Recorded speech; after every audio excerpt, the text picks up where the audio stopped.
Hello, good evening, and welcome to Ion Port here on Metropolitan Television. Ion Port is proudly brought to you by the Ghana Revenue Authority, Goel PLC, Serene Insurance, Ghana Link Network Services, Meridian Port Services, and indeed the latest kid on the block, Phoenix Insurance Company. The show is proudly powered by the Ghana Ports and Harbours Authority, and our media partner on this journey of a lifetime is the Business and Financial Times, the BNFT. If you want to have a grasp of all the transpired on the show tonight, make a date and grab the Thursday edition of the BNFT, and you'll be able to see all that happened here on the show tonight. We are streaming live on our social media pages. On Facebook, we are streaming live at Ghana Ports and Harbours Authority. Ghana Ports and Harbours Authority. Still on Facebook, we are live at Port of Tema. And on YouTube, we are live at Ion Port. Ion Port. We shall be getting interactive with you, and so all you have to do is to send us your messages and comments ahead via our dedicated WhatsApp line 0559 019 177 0559 019 177. And when the time is ripe and I pick signals from my production team, we shall activate our phone lines for you to call in and contribute to the discussion. My name is Kennedy Mona. We are going for a quick break. When we return, we'll continue the show. Please stay with us. Every now and again, Goel makes good things happen. This time, Goel has introduced Super XP Ron 95, a higher grade fuel loaded with additives and yet sold at the same price as normal fuel. Goel Super XP Ron 95 enhances engine performance like never before. It maintains the engine by keeping it clean from carbon deposits. Goel Super XP Ron 95 is designed to burn slowly and thus improves fuel economy, making you save money after several kilometers. Goel Super XP Ron 95 gives you a smooth driving experience, that is, less vibrations. Fill up with Goel Super XP Ron 95. Now there's no need to pay more for any higher grade fuel. Goel has that sorted. Goel, good energy. Electricity, then pay your taxes. Our taxes, our future. Because you see, without our taxes, we wouldn't have good roads, good schools, better hospitals, street lights, and other very important social amenities. When we pay our taxes, we give our children free and quality education. Talga, my money too small. Why should I pay my tax? Look, small. Salifo, it doesn't matter how small or big your business or income is. You still have to pay your taxes. The little taxes from each and every one of us, when put together, could give your community clean water or that deprived school with tables and chairs. Please pay your taxes. It is your responsibility. It is your civic duty. It is the law. Impressive factory. If only I had listened to you, I wouldn't have been in this mess. That devastating fire virtually wiped out the whole factory and my warehouse. Remember my misfortunes last year? Serene Insurance Asset All Risk Fire policy that I took were there to pay for my damaged stocks in the warehouse, and my machines that were affected by the floods have been replaced. My accident vehicle is back on the road thanks to Serene Insurance motor policy. Currently, my goods are on the high seas covered with their marine cargo insurance policy. I was just telling Ajima about Serene Insurance. Oh, Ajima, tell him more. As a road contractor, I make sure I do my contractors all risk insurance for the projects and then workers' compensation for all the workers on site. With Serene Insurance, they will make sure they will cover your unknown tomorrow today. Serene Insurance, a new face of insurance. Call us now.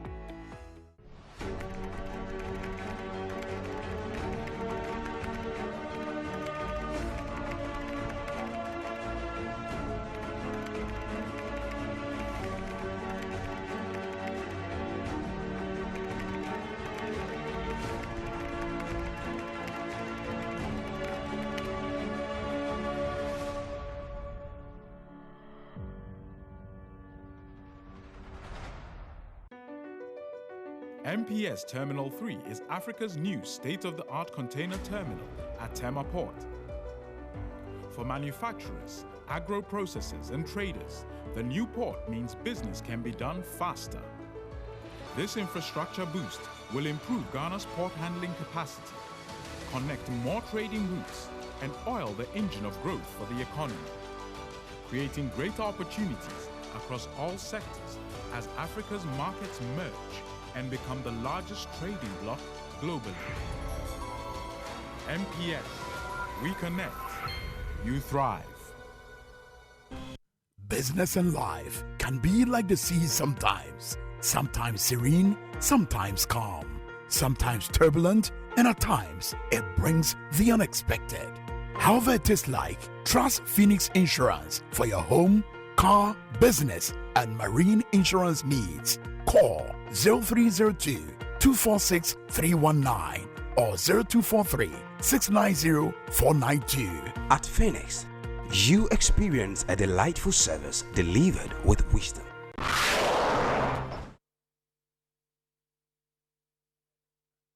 Welcome back. And one thing that happened was the fact that after 4 years, the port of Tema received a cruise vessel. And then the Center for International Maritime Affairs Ghana, CIMAG, also had calls in the course of the week to clarify some reports about piracy in the Gulf of Guinea. Let's take a look at these stories and more. The Center for International Maritime Affairs Ghana, CIMAG, has cited a report by the International Maritime Bureau's Piracy Reporting Center to be misleading in its classification of piracy incidents in the Gulf of Guinea. The executive director of CIMAG, Albert Derek Fiatui, said the claim by the IMB that Ghana has the highest number of attacks in the region is inaccurate. Piracy per the international law, that is the UNCLOS law, Article 101, is the attack on vessels that happens in the high seas, very simply. And that of armed robbery and theft is what happens in the internal waters. Okay. So what they captured in their report is what we experienced last year at Takrady, 3 theft cases. So if we are following the definition strictly from the International Maritime Organizations and the UNCLOS, then what they put out is misleading. He said such reportage goes a long way to derail efforts by authorities to secure Ghana's territorial waters, in addition to making the area unattractive for the maritime business. Issues of piracy for some time now, like about 2 years now, have been on the decline. And as people in the industry, we are happy. So when a report is put out which is not accurate, it means that the work that has been done so far is being thrown to the dogs. And we have to correct that erroneous impression. You know that most of us in the Gulf of Guinea are import-dependent economies. And so when there is that fear about piracy, which is actually not right or true, then we are putting ourselves into trouble. So it's only appropriate that we correct that thing that has been put out there. CIMAG therefore assures the shipping community that Ghana has not recorded any piracy incident within the period of the report or the past year, and urged the shipping community to remain vigilant and report any suspicious activity to the appropriate authorities. Yeah, what we are telling them is that on authority, there has not been any piracy incident in our waters during the year of the report. The last 2 years, there has not been any single piracy incident. And so our waters are safe. Our businessmen should feel free and interact with their partners and ship their wares into the region, the Gulf region. And we are also saying that the seafarers, we have issues with people accepting to become seafarers because of the challenges they face. So some of these reports put fear in them. Our young people who are interested in the maritime industry, who want to become seafarers, should know that a lot of work is being done to get rid of piracy and the fear that their lives may be in danger when they go on sea. We are working very hard. It doesn't mean that we should be complacent. We are still calling on the authorities to collaborate, especially among sister countries and nations, so that information sharing is done accurately to prevent some of these things from happening. A cruise vessel carrying 150 people on board has called the port of Tema. This is the first time in 4 years a cruise vessel has called the port. The SH Vega, owned by Swan Hellenic Cruise Line, has been on her maiden global expedition since July 2022, calling over 20 countries and ports. The Panama-flagged vessel is 113 meters in length and her width is 24 meters. This event shortly follows 3 cruise vessels that called the port of Takrady last month. As a matter of fact, these are collectively the first cruise vessel calls in Ghana since the national moratorium placed on such vessels in 2020 due to the COVID-19 pandemic. The ship agent in Ghana, the Oil and Marine Agencies Ghana Limited, hinted at more cruise vessel calls in the near future. In the next 2 weeks, there's another vessel coming. Yes, and it will come right also in Tema, and then it will also go to Takoradi Port.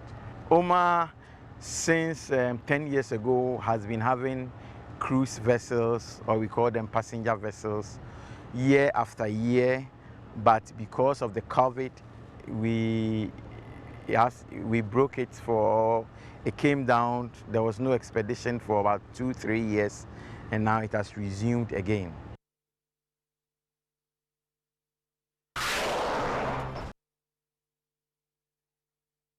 Those were some local port and shipping news. We're now going to the international space to see what's happening there. Container shipping heavyweight Maersk has achieved a major milestone in its efforts to reduce carbon emissions with the successful launching of its first methanol-powered feeder vessel at the Hyundai Mapo Dockyard. South Korea's Hyundai Mapo Dockyard launched the feeder vessel on April 4. The ship is the company's first carbon-neutral vessel, and it will join its fleet in the summer of this year. While reporting that piracy against ships is at the lowest level in 30 years, the ICC International Maritime Bureau is repeating its calls for continued, robust, and coordinated regional and international naval presence to continue to act as a deterrent to and respond to piracy. After 2 incidents, one of which is still ongoing, the Bureau, which was set up just over 40 years ago by the International Chamber of Commerce to track piracy and coordinate the responses, is highlighting urgent concerns once again for the Gulf of Guinea, as well as the ongoing problems in the Singapore Strait and South America. The IMB has recorded the lowest level of reported global piracy and armed robbery incidents since 1993. They, however, reiterated a calls for vigilance, noting that there had been 27 incidents, including 24 boardings, with 6 crew kidnapped and 2 others were taken hostage during the quarter. They are calling attention to the fact that 92% of the vessels attacked were boarded. The report was released as agencies in the Gulf of Guinea remained frustrated in their efforts with the ongoing incident involving a Singapore-owned tanker, the Success 9. M.GOG, the monitoring effort for the Gulf of Guinea, issued a brief update early on April 13, reporting that the tanker remains unlocated and continuing to ask for regional assistance. The tanker, which Singapore authorities said has 20 crew members aboard, has not transmitted an AIS signal since April 10. National and international efforts are believed to be underway to locate the 4,300 deadweight tonnage tanker.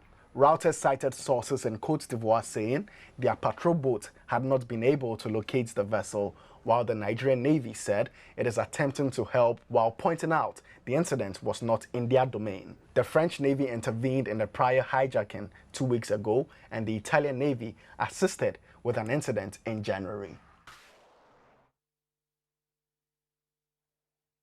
All right, so welcome back. We're now going for the phrase or word of the day. Remember, the phrase or word of the day has been fashioned to bring you up to speed with the terminologies and jargons we use in the shipping industry. And today's word is low, low. Low, low.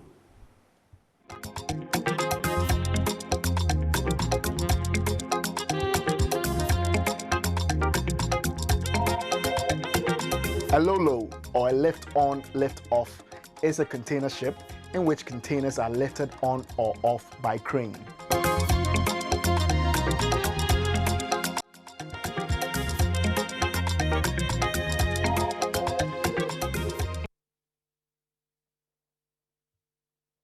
All right, so welcome back. We are zooming into our discussion proper tonight, and tonight we're taking a look at how to position Ghana for success in the era of free trade, coming on the heels of the Africa Continental Free Trade Area. And we're taking a look at the Ghana International Trade Commission, GITC, and the role it has to play for us to be able to realize the success that we are looking for as a country. Indeed, we want to examine the role that GITC also plays in terms of facilitating trade, Ghana's international trade. And so we are privileged this evening to be hosting Mr. Frank Ajekum, who is the Executive Secretary of the Ghana International Trade Commission, GITC. Good evening, sir, and welcome to Iron Port.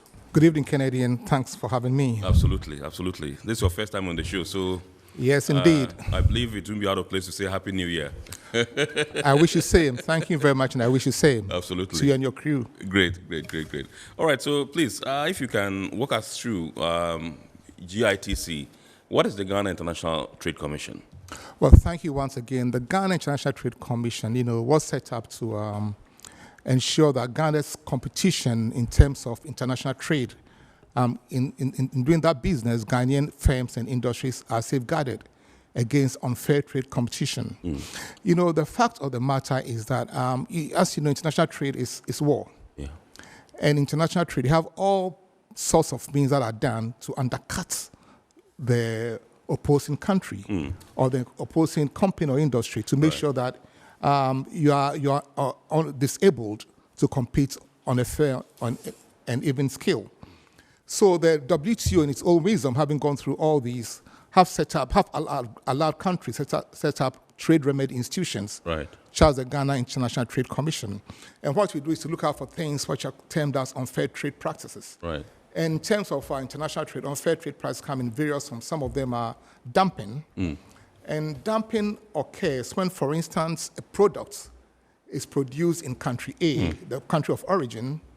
The product sells at a higher price than when it is exported to country B or C. Yes. So that, for instance, this product could be this water bottle could be produced at, say, $100 in its original country. Yes. But then it's exported to Ghana, in spite of the freight charges and port duties, it sells at $80.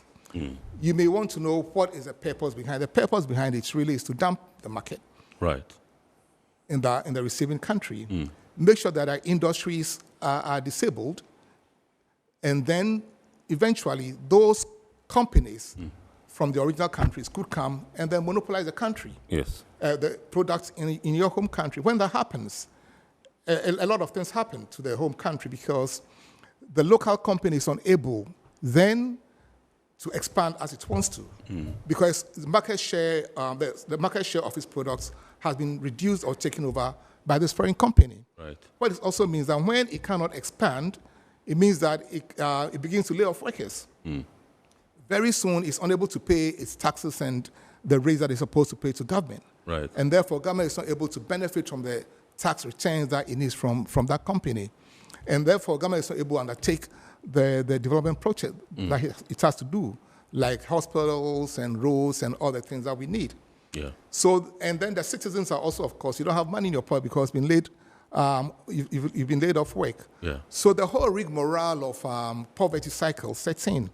The usual culprit is that, people are inefficient, productivity levels are high. All that could be true, but they are not really the effect of the people. The effect of the people is that there are people somewhere who have deliberately turned their attention to your country to make sure that they dump goods in your country, make your industries ineffective, and therefore, sooner than later, take over your country's production in that level. Yes. And this has gone on against us, many developing countries, for years. But if you realize why, for instance, the US and China teach other throats all the time, the US and Europe, China and Australia, it's all because they are very, very vigilant in protecting their space and making sure that such unfair trade practices do not really dampen their local industry. So they are always vigilant in doing it. Unfortunately for us, in our parts of the world, in Africa, apart from Ghana, there are just about 3 other or 4 others, Madagascar, I think Egypt and South Africa and Ghana. Right. And so government in its wisdom about 4 years ago, they set up this institution to make sure that we are also able to compete on an equal level. Because really the issue is not that we are unable to produce, but it's because that sooner than later, we come up with these challenges, which are very innocuous indeed, because if you don't look very difficult, very hard at it, you will not recognize it. Because trying to chase the trend and investigate, it's a tough task. So it's things that takes time, deliberate effort, and a lot of doing to get to the bottom of it. So that's one of the things that we do to safeguard Ghanaian industry, and especially in this era of free trade. Yes. If you are not able to ensure that some of these measures are curtailed and kept in the early stages of it, our people have nowhere to stand. Right. And even though we host the edifice of the international After Secretariat, yes, we wouldn't be benefiting as much as we should. So that's one aspect. The other aspect is subsidization. Right. You know, subsidization is not a bad thing in it, but when subsidization is targeted and specific. Yes. Again, I take this water bottle as an example, so that where this water bottle in a country A, water bottle is the only product that is subsidized by the government. Right. You know, every country would want to have subsidies for its people if it's doing well. And if it's general, there's subsidies of about 10% or 100% tax rebates for all industries in the country. Right. Of course, there's nothing wrong with it. But when there's no other industry or organization or company enjoying those rebates, yes, and then it only comes to your company, and then you produce them for export, yeah, of course, the intention is clear. Absolutely. It's for you to go and then dump the market in those countries. And then, what happens here too is that while those originating countries have employment for their people, yes, do what they have to do, yeah, we don't have employment for our people. Right. You know, we are there, and then they are always blaming us for not being hardworking, not being innovative. Yeah. But then because people are there thinking through all these things and make sure that there are things that are done to make sure that you don't get to the level that you have to get to. And also there's a third one called safeguard measures. Okay. Safeguard measures comes when, for instance, you realize that in a particular period of time, say 6 months or whatever, or in a year, this water bottle that used to come in at, say, every month, about 100,000 tons were imported. But all of a sudden you realize that within a certain specific frame of time, 300, 400,000 tons are being exported into your country, or being imported into your country. So you begin to realize what is happening. The purpose of that is to flood the market again, because you have them in huge quantities, and they sell cheaper. Yeah. So you, the local industry producing the same like products, you're unable to keep up with it. And Right. when people go to the markets, really, they don't really care. They look for the cheaper one, ain't it? So they see this water, this is cheaper than, they'll buy the cheaper one. Absolutely. And go. Yeah. And all has the same problem of increasing our poverty levels, empowering our people, making sure that they're unable to deliver. So those are some of the things that the GITC has come to do. Okay. All right. So tell us, 4 years ago, you were, established. How busy have you been? In terms of some of the things that you just enumerated, in terms of getting the right things done to ensure free trade practices, international trade practices. Quite busy. I must say that initially we had about 16 petitions waiting for us to deal with. As of now, since your inception? Since our inception. Okay. As of now, we've dealt with some are active, some are inactive. I'd want to mention the thing to do with aluminum coils and circles. Aluex in Tema has been the sole manufacturer of aluminum coils and circles in this country. Yes. And they were doing well, thriving, and Ghanaian companies were happy buying from them. Everything was hunky-dory. Yes. We're all happy. But then sooner than later, imports are coming in at very cheaper rates. Yeah. Which disabled our local industry. Right. Or Aluex from gaining the share of markets that it had before. Yeah. Sooner than later, it began to lose workers because it had to lay people off. Capacity was lying down, waste. Yeah. Nothing was happening. And you couldn't blame the industrial players because the industry players want the cheap products. Yes. So that they can also maximize make some their profits. profit. Yeah. So you cannot say that because it's made in Ghana, let's buy the made in Ghana. Actually, when they go, they not even really bother to find out. They just know that one is cheaper than the other. So they go on to buy the cheaper one. Absolutely. And so Aluex in no time was almost on his belly. Right. So that was one of the first things we tackled. And by the end of the day, and as you may know, these investigations are very lengthy. Yeah, they take very time. methodical, they take long, yeah, sure. because you're dealing with foreign companies, and you need to really take time and make sure that what you put in place, if you had the means, you could even travel abroad to express some of these things. But then when you're not able to do it, there are other ways that you do it. So we do it meticulously, also because when you have a ruling, apart from they being able to sue at the law courts, they are also able to take you to the WTO.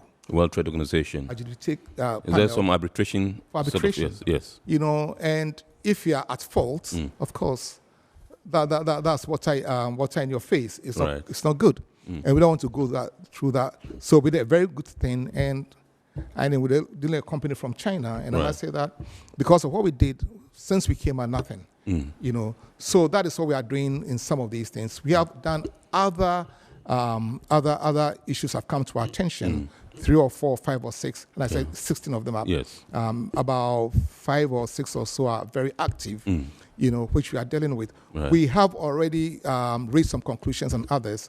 In others, we're not able to give them the remedy that they wanted because they did not meet the criteria that was set. Because you know, all these things, you have to be really methodical. You have to be very rigorous to make sure that what they are bringing and what you are doing is the right thing. Some of them couldn't measure up, and so we couldn't give them the remedies that they needed. But we are in there. The problem, though, we face in all these things is that, and why some of them are inactive, is that you realize that in many cases, some Ghanaian industries lack data, up-to-date data to enable you to do what you do, and that has been a source of concern. You know, because yes, it's good to complain, and it's true that there's a problem. But if you complain, there's no data to back you. Yeah, sure. It becomes difficult for us to go on. So those are things that we all need to look at as a nation, as industrial companies, to make sure that we have up-to-date data, the correct data, to support our claims, and we're able to move on. Right. So 16 cases, 5 or 6 active now. Yes. Have some been brought to finality? That's what I said. The Alwex matter was brought to finality. Finality, okay. About that one and about 3 others have been brought to finality. Finality, yeah. Okay. But it was only in the Alwex case that we were able to have an ADD, an anti-dumping duty imposed on the importing agency from abroad. Yes. Okay. All right. Yeah. So how does the International Trade Commission identify that this is a trade malpractice? Well, trademark, we would want to term unfair trade. Okay. And those are what I've said to you. Yes. What constitutes unfair trade practice. You know, dumping really is a surprising mechanism. We talked about subsidization, which really is not too bad, but then when it's targeted and specific, then really it becomes a problem. And we talk about safeguard measures, which is used to check, you know, sudden and sharp increase in products between a certain period of time, because the purpose of that is also able to dampen or spoil your market. You know, let's face it, for all the countries that we look up to as being wealthy, developed, they are all developed countries. You know what I mean? So for us to get there, we should also be an industrialized country. You know, and the fact that we are not industrialized is not for lack of trial.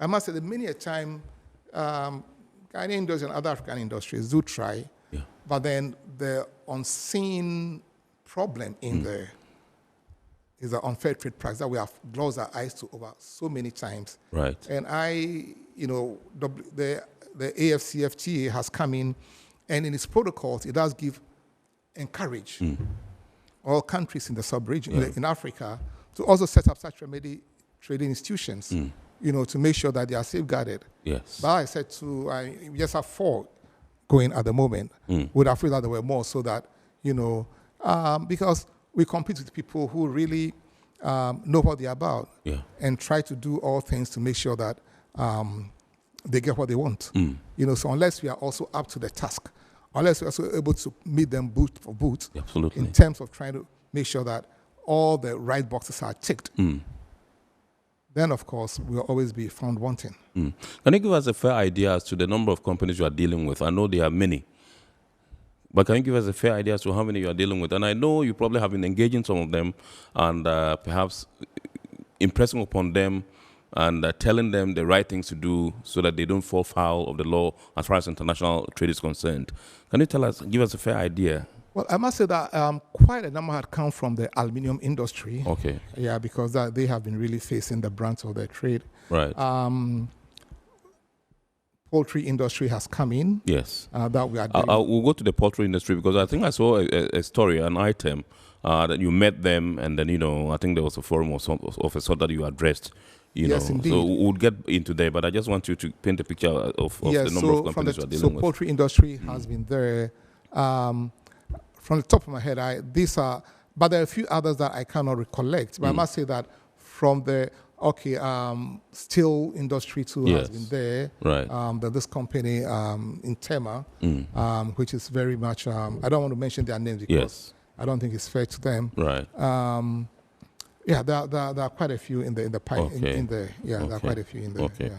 All right. So, have you engaged most of them or almost all of them, and given them perhaps one blueprint to go according as they go along in their business that can guide them? Yeah, there's also the biscuits industry that has come in. We are dealing with. There's also the company manufacturing colors and stuff like that we've dealt with. Okay. We are dealing with. So they are in the varied spectrum of industries we are dealing with. Yes, you see, when you come in to us, we take you through what the issues are. Right. Give you a questionnaire to fill, and that is quite detailed, and that is where the problem comes in. But then we have officers who are ready to come to you, help you solve the problems that you are facing, help you to correct them, and help you to make sure that you've done the right thing.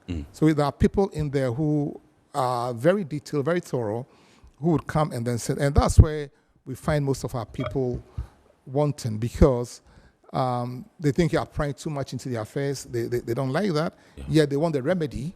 But see, in these things, if you don't have the correct data to show, and to show that a certain trend of say about 3 years is happening, then of course, and they must all be correct and to the point. Then you can't take it to the international arena and then make any good case. Because as I said, whatever you do can be challenged at WTO. Right. And when that is done, it's your country that loses face. And you don't want to do that. So we are very meticulous in making sure that before we reach a conclusion, that conclusion is a very sound and valid one that could stand the test of time, anytime, anywhere. And by God's grace, what we've done so far, all the 5 rulings or so we've given have stood the test of time. I must say, not all has gone in favor of local industry. Some have not gone in favor of local industry as they expected. But because we stuck to the rules and regulations. But with the dumping duty, I must say that it's not there forever, because, if the anti-dumping duty is also, if you impose it for forever, then of course you are preventing free trade from progressing as it should. So within intervals, we do review the anti-dumping duty to see its effectiveness, whether the purpose has been achieved, whether the dumping has stopped and stuff like that. So if it has, then we're able to remove it. Because the idea is really to promote free trade. It's not to make Ghana an island of saying that we are not practicing free trade. We've all signed up onto the WTO affairs. But then even in doing so, we must make sure that we protect our own. Because free trade does not mean unfair trade. You know what I mean? So that's it, Can you expatiate a bit on the anti-dumping duty? Basically, what is it? What is it? So anti-dumping comes, as we that's said, the ADU. The ADD. Yeah, ADD, yes, anti-dumping duty. So as I said, if you produce this in your home country and it's selling at $100 for 1 unit, but then it comes to Ghana or any third country, and that country, apart from the freight charges, apart from whatever, airport duties and stuff like that, it sells us about $80. You want to wonder how come? And how come is because in these mother countries from where they are coming, they are not needed there. They may not be needed, but if they are needed, there's a deliberate effort to dump your market, and make sure that they take over your market, that's how come you see a lot of foreign goods that we could produce. Usually people make fun. How come that even toothpick are imported? How come that this pens and stuff like that, when we can do them here? Well, it's not because of these things. It's a deliberate and well-calculated effort. And if you hear on a daily basis, China and US fighting over trade policies, China and even the EU, or EU and Europe, or Europe and China and because Australia. The Chinese products are so cheap, it's because everybody's trying to undercut one another. International trade is like that. Absolutely. If you lose guard, so to speak, they take the opportunity in there to make sure that they push what they want to do. In that sense, you are found wanting. Because you are not being as vigilant as they are, and they are vigilant and they are making use of every opportunity to enhance their productivity. Absolutely. And while they are enjoying their home countries, giving employment to their people, paying them, we are here always, complaining and poverty and stuff like that. People don't get job, but it's because at times we are not too very careful in some of these things. Would you describe dumping in our situation as being pervasive? Oh, I think it's there for us to say. I mean, take textiles industry. Yeah. It's all over the place. Neighboring countries, infiltrating. All over the place. Our local textile industry almost collapsed, but for the efforts of government a few years ago, under the Ministry of Trade and Tourist Industry, to try and make sure that certain measures were put in. They tried to introduce a stamp duty. They tried to give a certain corridor just for importation of textile prints to make sure that those using those corridors are really passing through the gates of the border. Absolutely. And they are paying the right taxes. Otherwise have been ways, but still, it's very difficult. Absolutely. Because in the textile industry, government has tried to recapitalize them, tried to rejuvenate some of them. And so they have a measure of leverage in the market, but still there's a lot to do. And it's only, all sorts of things, shoes and everything. Yeah. Furniture, so it's there. Yeah. It's there. It's sort of for our local industry really to come together, get their act right, especially their books. Yeah. Get the data correct. And then we can do that. Many the time, as I said earlier, people complain, rightly so, but they complain without backing up with the correct data, which becomes a problem. Right. So that's where we are at. But we are determined because the purpose of the government is to make sure that Ghanaian industries do stand up to the test. Right. Because we believe we can do it. And from where we sit, we are also very passionate about making sure that, in fact, there are times we even see certain things in the newspapers or here on radio, then we call them, we go to those industries to hear that, look, this thing has come to our attention through the radio or TV or through the news media. Do you think we can discuss it? Yeah. And so we bring it to their attention, what we can do for them. Absolutely. At times, we're able to get what we want, at times not. Okay. But then we keep doing it because we also have our eyes and ears quite open and the staff that are very diligent and dedicated to make sure that some of these things are nipped in the bud. Because if we don't do that, despite all the efforts that government puts in all the things that we do, gold, cocoa production and all those things, which are very good, at the end of the day, the end product is to get industrialized, to make sure that you're able to sell finished goods onto the market. Yeah. And if your finished goods then face competition, that makes your industries collapse. Right. Then we come back to ground zero, so to speak. So. All right, so some of the organizations that you try to help, or some of the industries that you try to help, you mentioned earlier on that some of them are not mostly willing, as it were, to perhaps oblige you in terms of information flow, fluidity of the way things should flow and all that. In such instances, how are you able to convince them that, look, this is for your good, and so if you help us with the right information, the right data, what we're going to do in the end is for your benefit? Yeah, so what we do, thank you very much, what we do is that when we realize, we have something to go on to, we are able, in fact, there's a company, for instance, we are dealing with, they should have done some back checking of their whatever levels from the customs, and which they should have done with their officers, but then they haven't done it. We've taken it upon ourselves to try and trace those things for them, to enable them to add it to their petition, so that we get a full product, so that we are able to deal with them. And those are not the only ones. There are others that we've done. Always we go to the customs to find out for some of these people, some of these industrial players, as what we can do to help them. Absolutely. That's why I have people sitting with them, going through the questionnaire bit by bit, to ensure that what needs to be done is done. Yeah, and I say that, look, many of them will tell you that we come to them. Okay. We come to them and then try to help them to resolve these issues. Yeah.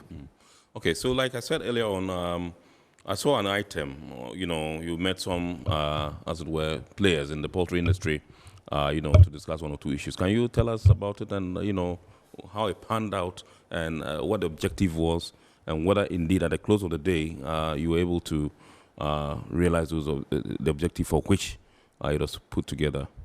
Well, okay, so the poultry industry is one such institution that we've been dealing with. You know, there's been stories about the poultry industry every now and then, the papers and on the radio and everything. So when one of such instances came up, we called them. Yeah. And then the Ghana Poultry Farmers Association, and then we asked them for a meeting to deliberate on those very issues. They were very happy about it. So the national executive did approach us. We sat down with them and went through the procedures that we needed to go through to make sure that we were able to do proper investigations. So in the course of time, they would tell you in the course of time, after drafting the questionnaire and everything, they began to stall because then the data really was lacking. They don't have data on many things. The number of birds that they can produce as an entity in a day or whatever, how many the numbers are, and all sorts of things. You either so go to Ministry of Agri, go here and do that, and there's a bit of unclarity in there. But of course, they do face deep problems. Right. They do face deep problems because you see, even though looking into it, it's not easy to solve, but the problems they face now is that the poultry products from abroad, the ones that are patronized here are like the chicken backs, unfortunately, the chicken wings, the chicken whatever, legs and stuff like that, which come in here. Where these things are coming from, Europe and the Americas and stuff like that, they don't even eat those things. Okay. They don't eat those things. They really want to dump them. And at times, the cost of dumping, I mean, dump them in a sense, I'll dispose of them. Yes. It's so huge, that it becomes more profitable for them to export at very cheap rates to countries like ours. Because for them, the breast part is what really they enjoy, and the breast part does not come here at all. So because it's so expensive, we cannot afford it. But the parts that they really want to discard, those are the ones that come in. Yeah. And when they come in, because they are so taken for almost nothing, our farmers, poultry farmers, with all the local costs of breeding and everything that goes into it, the other factors as well, of course, they are unable to meet the same price as is coming from abroad. You know what I mean? So people begin to patronize the imported products instead of the homegrown ones. Yeah. And that has gone on for years. So now all of them are facing it. Of course, there are problems with breeding in terms of the feed for the birds and all those things. But the major problem is that the costing factor in coming from abroad is so huge. So many of them are incapacitated now. Many have closed shop, and they are just looking on. But when we went deep into it, some of the data that you need really to enable you to start on an even keel becomes a problem. Okay. Not to say that even some of these products that come in have been frozen in their home countries for 3 years or so and pumped with chemicals and stuff like that. And they come here, and those are the things that would want to buy, unfortunately. But that's what we want to do. So having gone through all that, we've also decided then to research properly on our own into the poultry market to find out really the reasons of what to do. So we got together about 8 or so different organizations with which we are deliberating into find out the very core reasons and see how those things can be solved. Many of the answers are out there, but then we thought we need a thorough investigation into it on our own. Yeah. Because if they are not forthcoming, and yet it goes against the country and all of us, we should try and do something. So that's what we are doing. And once we have the final report, we are able to better understand the problems in there and then move on. So can you tell us how unfair trade practices affect the competitiveness of, industries? Well, they affect us in the sense that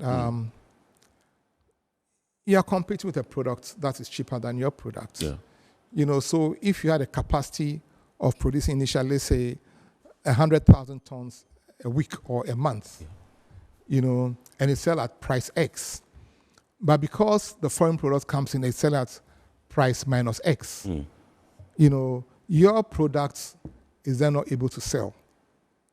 And when I go to the market, all of us, many times want to look for the cheaper one. You look at the two comparative products. They are, and I must say that unfair trade price happens when it's compared to a like and equal product. Right. So it must be the same product or very similar product.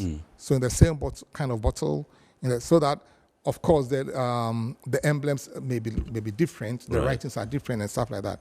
But then when you go into the same, let's say 1 liter bottle or half a liter bottle and the same size and stuff like that, why do I bother? Yeah. You know what I mean? So I'll buy that one, it's cheaper, even though it's coming from abroad, because that's what I can afford. Or even I can afford the expensive one. Yeah. I buy this because it enables me to make some savings. Right. So what happens at industry is that if your shelf or the bucket was like in the beginning about 70%, very soon you get to 50%, very soon you get to 20%, and then even when you get to 50%, you are producing at half your capacity. It means that some of the workers there are redundant. Right. You are beginning to find ways of, laying them off. When it goes on a bit longer, and it does every now and then, it does all the time, right. Very soon you see them complaining because they are producing at about 20% capacity. Meanwhile, they have overheads to pay and all those. So the easiest way for them to go, really, is for them to lay you off. But what happens is that the country suffer. It suffers in the sense that that industry cannot therefore have profits to enable to pay any measurable amount of taxes to enable governments to undertake the development projects that we need. You know what I mean? So there are no schools, there are no good roads, there are nothing. Again. And people also have been laid off, so they don't have money in their pockets. They also go about complaining and moaning all the time. And some people are out there in their country enjoying and, laughing all the way to the bank because they have the money that they want. And the worst part of it is that if you're not very careful, they come and take over your market. They monopolize the market. And we see it happening, where people come in and set up shop, and they are all foreigners operating in. But in terms of fair trade, yes, you have to allow them because you are not doing your job well. If you're doing your job well, then perhaps you can have local industries, local people thriving in their industries that have opened. And very soon, we also become as big as they are. So yes, it's one strand in making sure that Ghana is able to get to the developmental state that it wants to get to, that Ghana is able to compete fairly, not only in Africa, but in the world trade. But more especially because we are in the Africa Continental Free Trade Area, and it's beginning now. If you are not too careful on these things, others with better means of production, others who are more advanced than us in terms of the things that we produce, would come in and then swarm the market for us. Take advantage. So we are just here, we are just a shell of hosting the secretariat and not getting the right benefits from it. What's one common challenge that runs through the complaints that you receive from industry players, from the industries that you support? Second, please. One common challenge that I support that runs through the complaints that you receive, that the GITC receives from the industries that you support. The one common strand is that they are losing their market share. They are losing their market share to cheaper foreign products, and so they are not able to compete. That is the strand that runs through the whole thing, and it's a genuine one, it's a correct one, it's a right one. Right. But then the means of correcting it is a whole. That's where the detail is. Yes. And that's where the problems start coming in. Yes, but they have genuine complaints, and we all see them. I mean, we all complain at times. Why do we go and buy only things from so and so, and why don't we do them? But these are the reasons why we are unable to match them as we should. Now, can you describe the impact of your contingency measures That's the Ghana International Trade Commission's contingency measures on trade, on the country's trade relations with other countries. I mean, sometimes I'm sure in your initial submissions, you made mention of the fact that yes, there were other issues with some other, and you mentioned the WTO and the issue of arbitration and all that. How does this affect your relations, our relations with other countries? Yes, it affects in a lot of ways because you see, you are dealing with a foreign company. So already you are dealing on the international scene, which affects relations between your countries. You know, but then if you go by the rules, and all these things are rules-based, they're all regulations based taken from the WTO, which serves every country, not only us. So we are not bringing in any law that is just Ghanaian-made or African-made. We are bringing in laws that we have all signed up to as members of the WTO. And these things, remedies that are in the WTO-based. Right. So once you are able to adjudicate on that matter, and you are sure that you follow the rules strictly, then of course. And I must say that in one instance, the moment we started to investigate one such company, the embassy has sent their trade attaché to us to try and then, lodge some complaints. But of course, we did let them know that, we're all in this together. Yes. We all want to help each other, but they also want to make sure that Ghanaian industries are able to survive. And of course, if they play by the rules, there's no problem. Right. So far, so good for us. And we want to keep on that path to make sure that we are as thorough as possible, to make sure that we cross all the I's and the T's in all that we do. Yeah. And unfortunately for local industry, for some of them, it's a bit too detailed, it's a bit too much. But really, I'm saying that we don't want to go onto the international scene and then your country loses face. We don't want to do that. Yeah. So we are better, it's better for us to be more careful here than not to, and then go, because soon as you reach a resolution on this matter, don't forget that they are coming from a certain country. So it touches the country in one way or the other. So they are also able, and if you don't do the right thing, they can retaliate, because it's also part of the trade measures that where you impose unnecessary conditions, they're also able to buy you from trading. You don't want to get in that, so. Okay, let's go into the inbox. Some people have sent in messages and questions. This one says, hi, Mr. Ajekum. Why has it been difficult to end dumping in textiles industry despite the government's efforts you have mentioned? My name is Pearl Agushi in Accra. Well, the textile industry is a tricky one and a very difficult one. See, because of how they come in, many of them come in through Togo and other areas, which is difficult to police. So if you do remember, the government at one time did say that you can only import textiles through the Takoradi Harbour corridor. Yes. Because then, of course, it's difficult for you to smuggle through there. That has not been too successful because, in all these things, it's human factor as well. Absolutely. People are bringing them in, and the Togo border, for instance, is a very difficult one to protect. So they come in all sorts of forms, and all sorts of things happen in there. So yes, a very difficult one that government is trying to deal with in all sorts of ways.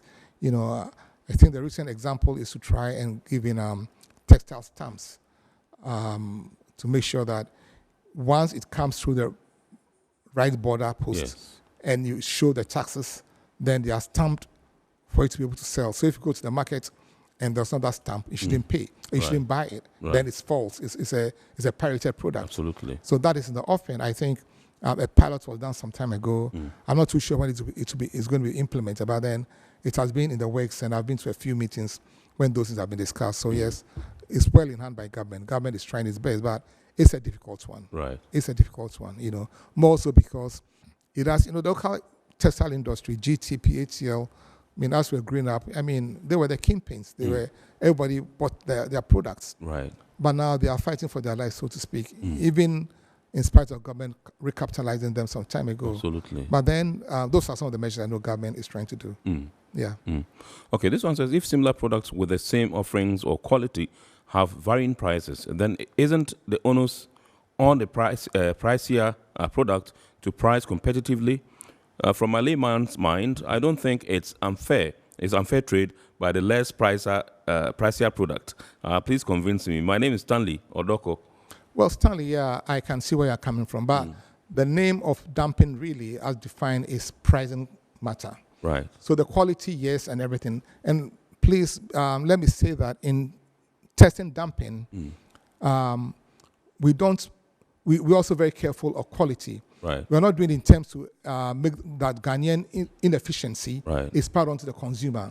That is not it at all. If you take textiles, for instance, if I saw the textiles that come in are less inferior, are much inferior to the ones that we produce here. They're of inferior quality than the ones that are produced here, but we still go in and buy them. That's got nothing to do with quality. It's got to do with pricing, and that's what we look at. Absolutely. You know, and you should find it intriguing, Stanley, that a product sells at, say, $100 in its home country and comes to Ghana, despite the freight charges and airport duties, it's selling at $80. Yeah. That's got nothing to do with quality. Absolutely. It's got to be the deliberate and well-calculated efforts to make sure that they collapse our local market in the same industry, our local industry competing in the same market. Yeah. All right. Okay, so this one says, how does all this play out in the sense of the Africa Continental Free Trade Area? Please explain. Frank in Takoradi. Hi, name Your Frank. namesake, yeah. Yeah, I can see that. Yeah, you see, with the Africa, as I have said already, you know, now our borders are open, so to speak, for free trade to come in. Of course, I know the AFCFTA is still trying to regulate the tax rates and what goods and which goods qualify to participate in the free trade mechanism. Yes. But then at the end of the day, maybe in another 5 years or so, what it will mean is that when all these things are settled, certain goods could come in without paying any taxes or zero rated. Right. You know, so when that happens, it means that they're coming to compete on the market at a much cheaper rate, because then, of course, the custom charges become an issue of the past. Yes. You know, so then if your house is not put in order to make sure that you are able to withstand some of these things, then, of course, you just be there. Yes. And they'll be coming and they'll be flooding your markets. You know, so you have to make sure that the product coming in, why is it selling from its home country at a higher rate than when it comes to Ghana? Yes. I mean, that should be the price. I mean, and that's why, you know, many, I believe, I have no data, but I believe many of us have not really gone into, because really going into investigate as to how much it costs to produce this in a certain country and how much it's selling, it's a bit of a doing. Right. You know what I mean? It takes a lot of time to get through it. It's difficult tax, you know, but it has to be done, and it's done. Yeah. You know, so if you're able to realize that, look, it's selling at a higher rate than it's selling in your home country, yes, then it tells you that despite free trade, despite liberalized markets, despite everything, they are in there to do you in. Yeah. You know, let's take the chicken backs and legs and thighs that come in. You know, these are things that, you know, people from where it's coming from do not even need, because it's not part of their of their daily dish if they talk about chicken. Yes. You know, but that's what they bring in here for us to patronize, and in doing so, they spoil our market. Yes. So and in terms of quality-wise, you can, I'll beg to differ that product that has been stored for about 3 to 4 years and have been pumped with some chemicals are better quality than what is produced locally. They can't be. Okay. We'll go for a break, and when we return, we'll continue the show. Viewers, you are tuned into Metro TV, and this is Eye on Port, and tonight we're discussing how we can position our country very well to take advantage of the Continental Free Trade Area. That's, you know, international trade. And we are having in the studios the Executive Secretary of the Ghana International Trade Commission, Mr. Frank Ajekum, who has obliged us and is doing the discussion with us. We'll go for a quick break. When we return, we'll continue the discussion, and we'll continue to take your messages. And we will also activate the phone lines for you to call in and contribute to the discussion. Please do stay with us. Every now and again, Goil makes good things happen. This time, Goil has introduced Super XP Ron 95, a higher grade fuel loaded with additives and yet sold at the same price as normal fuel. Gold Super XP Run 95 enhances engine performance like never before. It maintains the engine by keeping it clean from carbon deposits. Gold Super XP Run 95 is designed to burn slowly and thus improves fuel economy, making you save money after several kilometers. Gold Super XP Run 95 gives you a smooth driving experience that is less vibrations. Fill up with Gold Super XP Run 95. Now there's no need to pay more for any higher grade fuel. Goil has that sorted. Goil, good energy. Electricity, then pay your taxes. Our taxes, our future. Because you see, without our taxes, we wouldn't have good roads, good schools, better hospitals, street lights, and other very important social amenities. When we pay our taxes, we give our children free and quality education.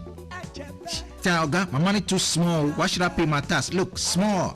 Salifo, it doesn't matter how small or big your business or income is. You still have to pay your taxes.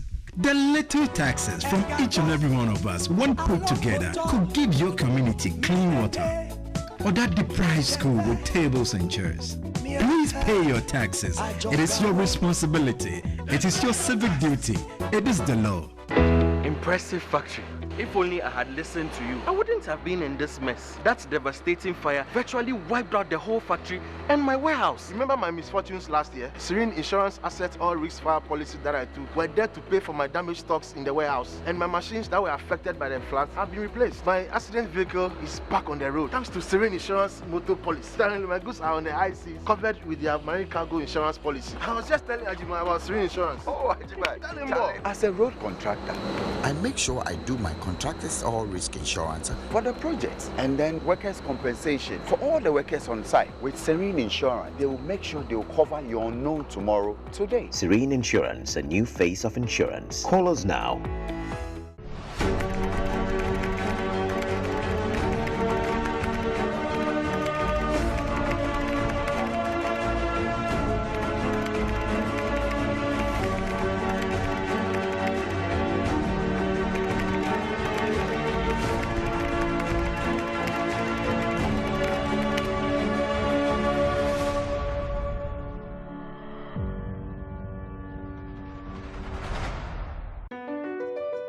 MPS Terminal 3 is Africa's new state-of-the-art container terminal at Tema Port. For manufacturers, agro-processors and traders, the new port means business can be done faster. This infrastructure boost will improve Ghana's port handling capacity, connect more trading routes, and oil the engine of growth for the economy, creating greater opportunities across all sectors as Africa's markets merge and become the largest trading bloc globally. MPS, we connect, you thrive. Business and life can be like the sea sometimes. Sometimes serene, sometimes calm, sometimes turbulent, and at times it brings the unexpected. However it is like, trust Phoenix Insurance for your home, car, business, and marine insurance needs. Call 0302 246 319 or 0243 690 492. At Phoenix, you experience a delightful service delivered with wisdom. All right, so you're welcome back. Tonight we're discussing how to position our country, Ghana, for success in the era of free trade. And we're taking a look at the role of the Ghana International Trade Commission. With us in the studios, Mr. Frank Ajekum, who is the Executive Secretary of the GITC, that's the Ghana International Trade Commission. We're still continuing with the messages, but I've been told by the production team that we can activate the phone lines for you to call in. Remember, the number to dial is 020-552-8353, 020-552-8353. You can call in and contribute to the discussion. So this one says... greetings. I am Dede Sandy from Tema. I must commend the GITC for their strong efforts in protecting our local industries against unfair trade practices. Most of our local industries are collapsing due to unfair trade practices from heavily subsidized companies from developed countries. As such, most of their products are sold at cheaper prices in the Ghanaian markets. It's about time we come together as one to protect our local industries to improve our socio-economic development. God bless Ghana. God bless GITC. That's a good one, absolutely. Thank you very much, Dede Sandy in Tema, for that one. And this one says, what will foreign industries gain when they price lesser than what they should in another country? Alote in Rich. Producing and manufacturing their country, and they are therefore able to give employment to their people, pay tax to their government. We are not able to do so because our products cannot sell on the markets. And our industries and manufacturing companies begin to close shop, and they lay off workers. So it's a big deal. And as I said earlier, when industries are not working the way they should and producing at the capacity that they should, government can't get the taxes that it needs from them to enable them to do the good things that we all want them to do in terms of building schools, roads, hospitals, and stuff like that. Right. So, and don't forget that these are deliberate measures by governments to do that, and it's been going on for so long a time. Right. So unless we are able to look at it closely and know that this is no chicken play. Right. No, it's not a child's play at all, because when at its very worst, international trade, they could sink your ship on the high seas. Right. All sorts of things happen just to make sure that you don't get the market share that you want to.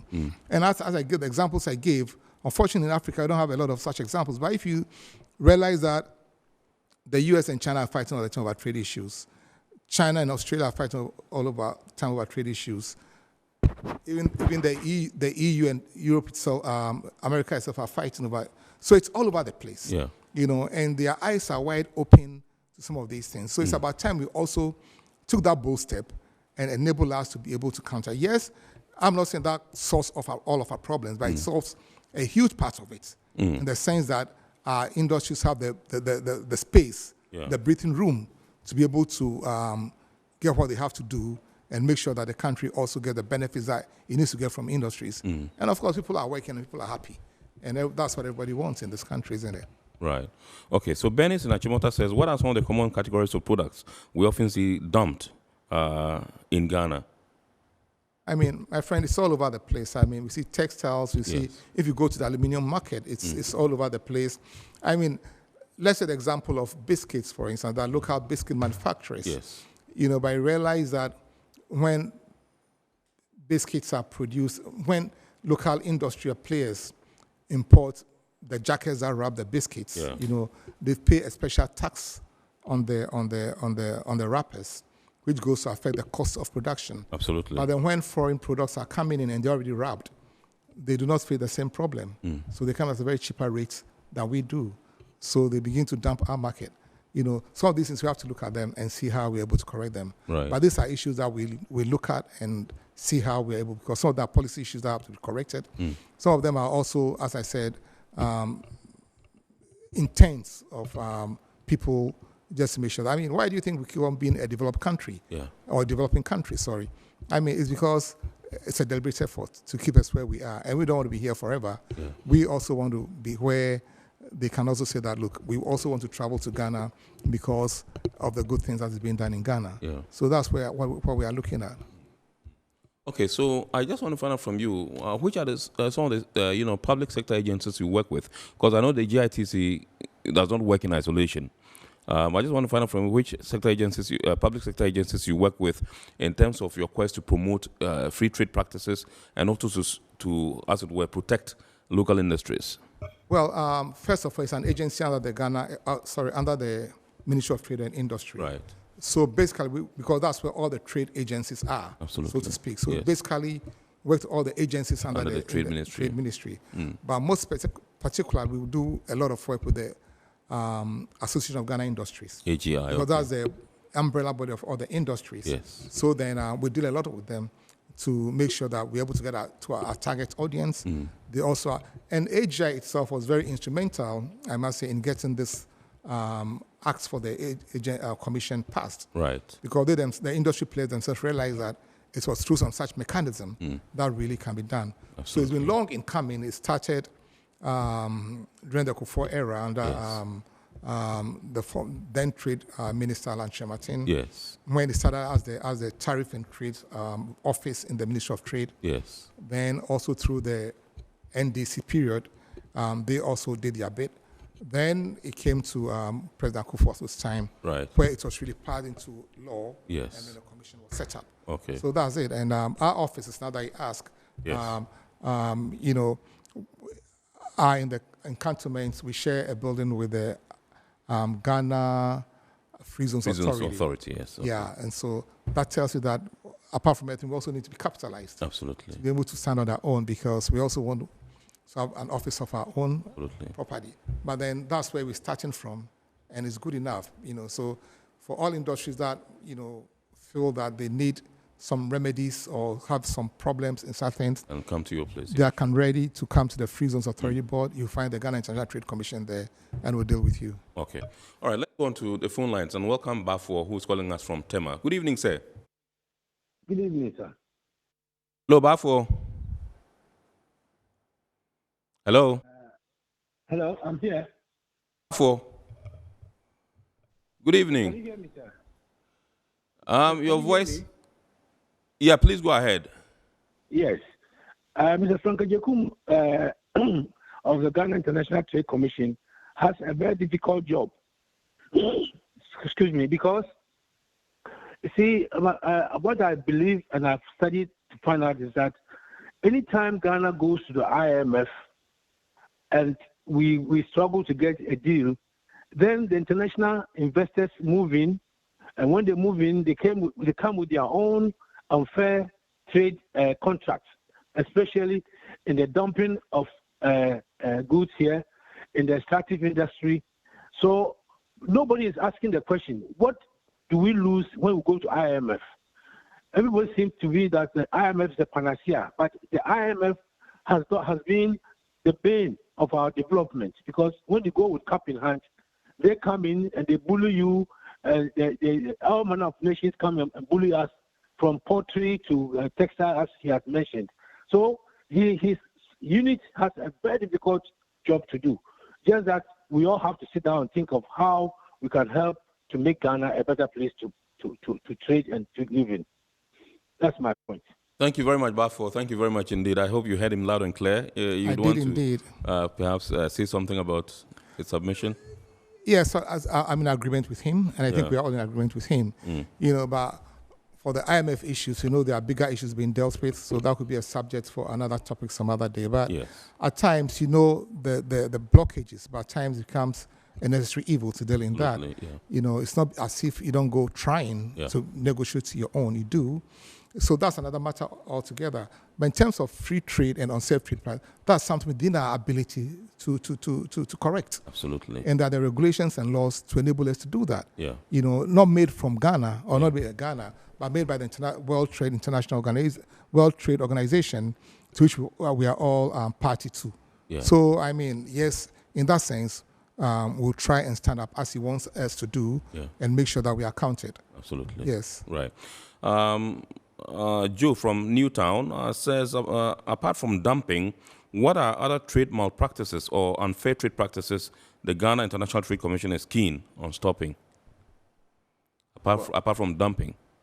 Well, we talked about subsidization of goods that come in that are, and also we talked about safeguard measures, which deals with, you know, but we have our remit, you know, the commission can deal with all issues. Every commission or agency is set up with a specific regulation, you know, so you can only act within the permits that you've been allowed.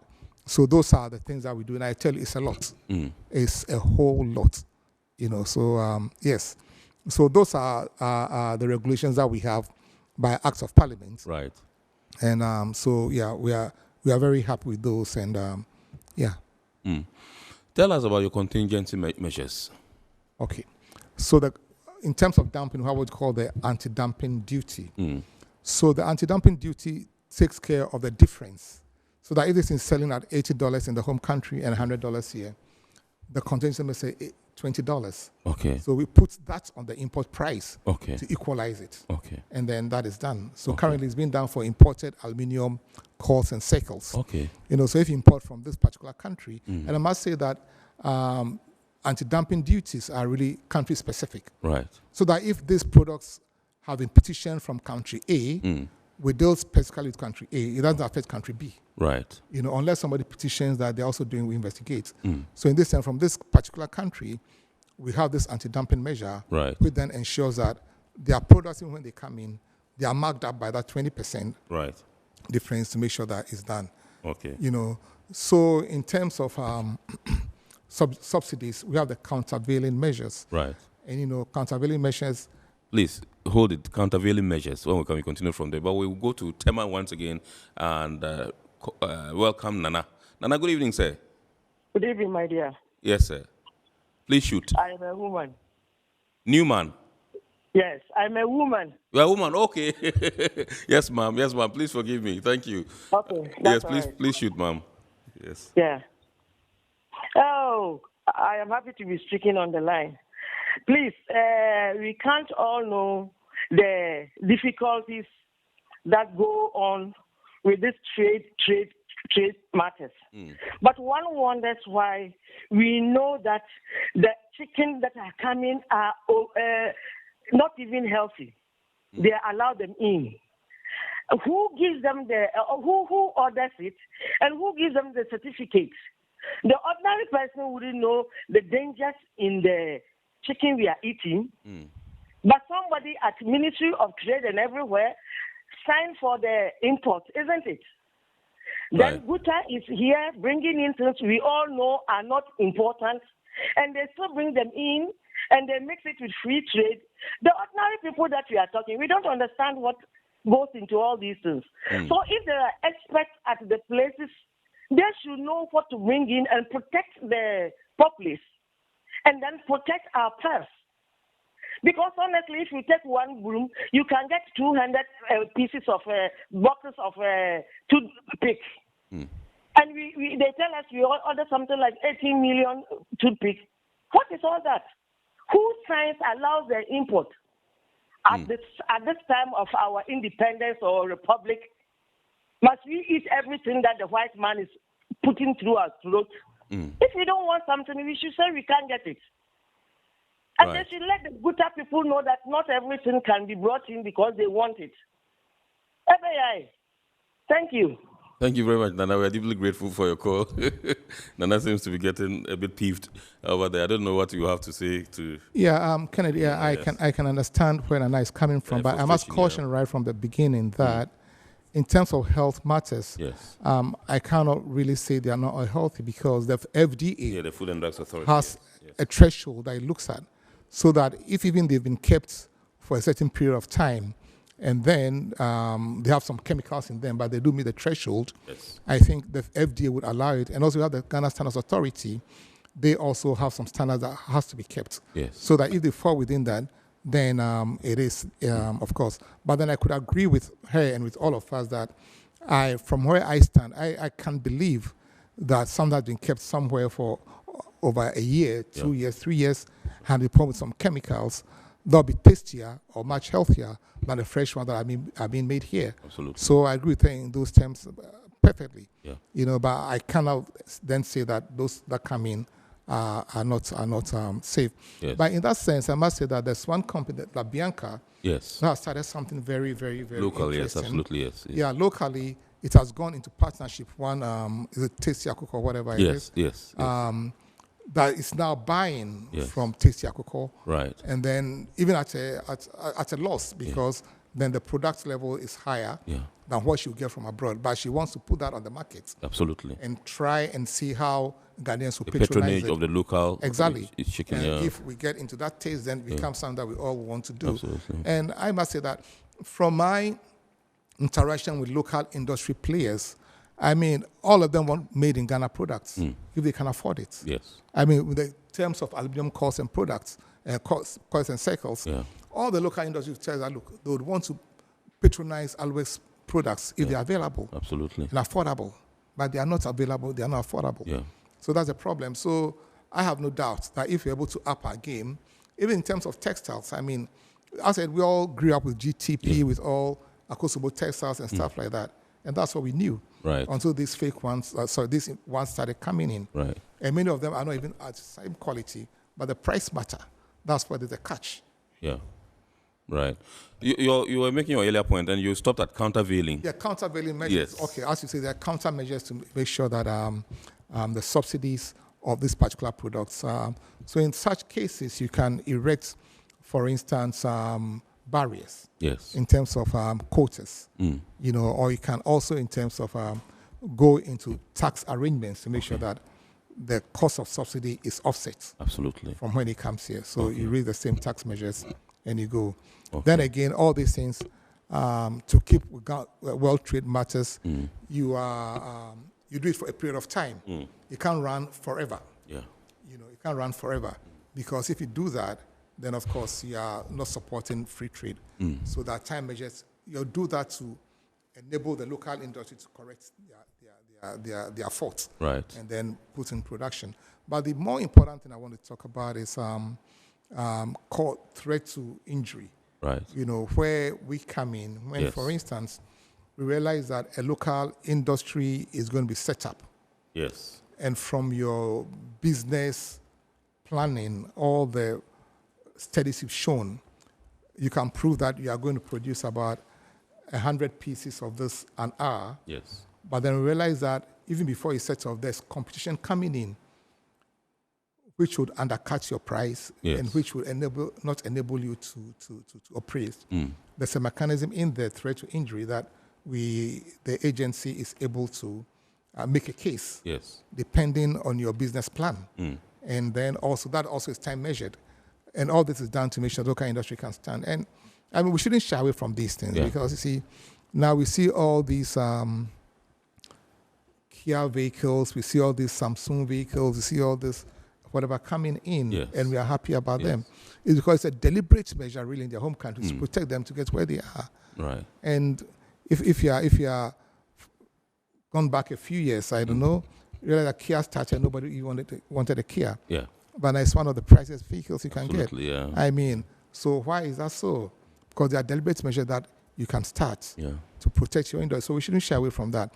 Yes, from the onset, we will not get to the top of it. But when Kia started, or even the Japanese cars, you know, those called the Datsun vehicles, remember? Is it 120Y, 140? Yeah, sure. You know, nobody really wanted them. Yeah. But now they've turned over into different things. Absolutely. It's because it's a deliberate, consistent measure to get them to where. Why can't we do the same? Yeah. It's because we don't give this deliberate effort to make sure that our people get where they have to get to. So that's what we need to do. And we are doing them. We shouldn't feel shy at all. Yeah. We should go about them once we're doing in the correct way. Once we are doing the way that would also benefit us and we don't infringe any rules internationally or even locally, then we should continue to help them to do that. Right. We have barely 2 minutes. Your words, any projects or you know, programs in the near future that's been outlined by GITC? Well, what we are working on now, as I said, and I must say that in our duties, when government was talking about the duties that had been given to, I forgot, but then we also had to do a paper to make sure that we are able to give our intake. So in terms of such areas that our advice is sought, or even when our advice is not sought, we are then able to come in and then give advice to government as to the way trade policies are going. And also, so I'd want to harp on the research in the poultry industry. It's a very good thing we are doing. I'm sure that because of the number of players, industry players in it, and who have done the same thing for the same time, and know that there's something that can be gotten out of getting the right poultry industry going. If you're able to come to the end of it, I'm sure the paper that will come out will serve a good deal for government. And we intend that after that, we could go on to the rice industry and see what it is against the rice industry that is not making it able to stand. Absolutely. So that's what we are intending to do. Absolutely. Fantastic. Thank you very much indeed, Mr. Frank Ajekum. He is the Executive Secretary of the Ghana International Trade Commission. Tonight we've been discussing how to position our country, you know, for the successful after thing, you know, in the area of free trade. And he is the Executive Secretary of the Ghana International Trade Commission, bringing us some perspectives and the role they can play to ensure that we have free trade practices in our country, Ghana. We want to thank him for obliging us this evening, and we also want to say a big thanks to our sponsors, Ghana Revenue Authority, GOIL PLC, Serene Insurance, Ghana Link Network Services, Meridian Port Services, and indeed the newest baby on the block, Phoenix Insurance, for coming on board. The show, remember, is powered by the Ghana Ports and Harbours Authority, and we entreat you to watch that bridge version on Wednesday at 8:30 p.m. on Ghana Television. And God willing, next week we shall bounce back with another wonderful edition of Iron Port here on Metropolitan Television. My name is Kennedy Mona. We entreat you to keep watching the rest of our programs, and indeed, we wish you a very, very super week ahead, and enjoy your week.